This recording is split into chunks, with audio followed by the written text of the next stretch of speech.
I don't know, what is it about you? I mean, you talk about like ideas being the currency in this century, but like vulnerability seems to be this tool that resonates all these people with you.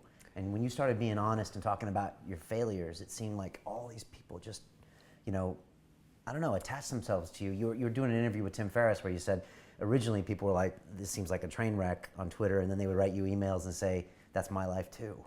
Yeah, it's funny because I was in the Financial Times, I had a column, and I was going on CNBC a lot, and I would see CNBC is like the financial channel in the United States, and I would see all these, so-called pundits in their suits and ties, and they were saying, well, the euro's going to do this, Greece is going to do that, stocks are going to go like this.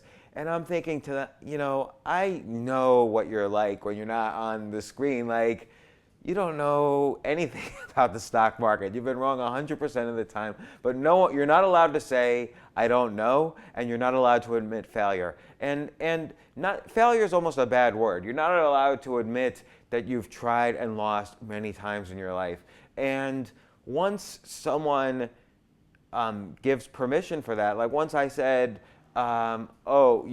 really bad things have happened to me. I've lost a lot of money. I've made really bad decisions. I've made really bad mistakes. I've been really sad in my life or suicidal or whatever.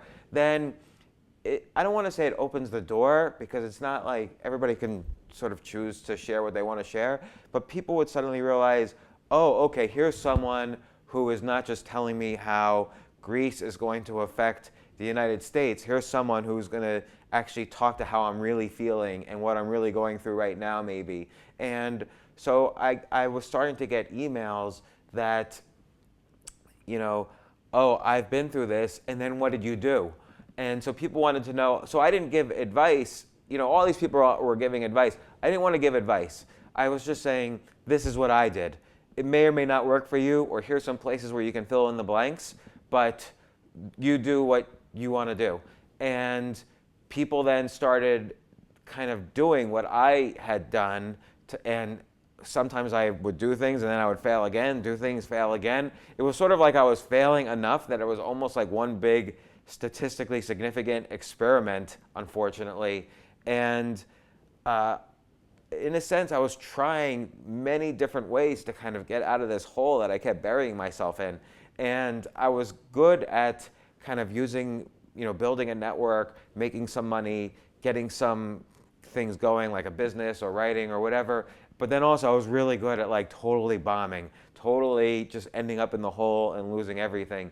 And so finally I started to figure out, okay, here's how I'm going to climb out a little bit at a time. And I think people really related to that, or wanted to hear that, like wanted to know that this isn't the end for me.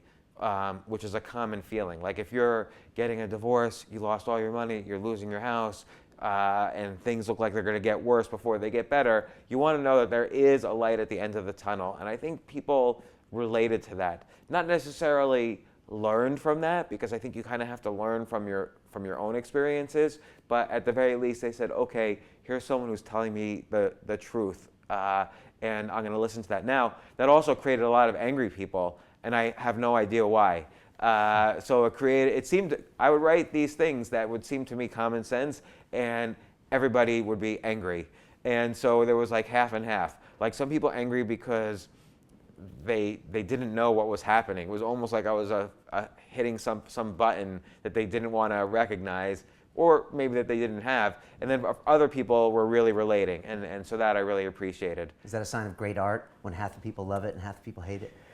I don't know. I hope so, because then I would be the greatest artist of all. So and you had tremendous successes. Like in 2001, you were up $15 million, and you started losing like $1 million a month, and you've had some really big wins on companies you've created. Yeah. No, I mean.